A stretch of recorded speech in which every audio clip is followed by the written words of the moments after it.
সরল বিশ্বাসের মারে চুদিবেন না, সরল বিশ্বাসের মারে চুদিবেন না। যখন কোনো ঔষধ গ্রহীতা, যারা ওষুধ কিনে খান নিয়মিত, কোনো দোকান থেকে ঔষধ কিনবেন, তার তারিখটা ভালো করে দেখে নেবেন যে সেই ওষুধ খাওয়ার তারিখ ঠিক আছে কি না।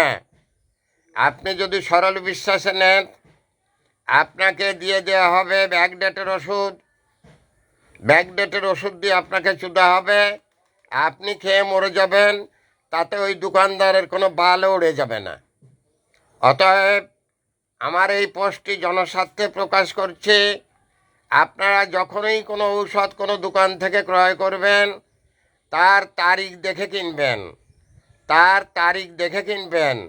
না হলে যে কোনো মুহূর্তে আপনার অ্যাক্সিডেন্ট হয়ে যেতে পারে, আপনি অক্কা পেতে পারেন। Thanks a lot.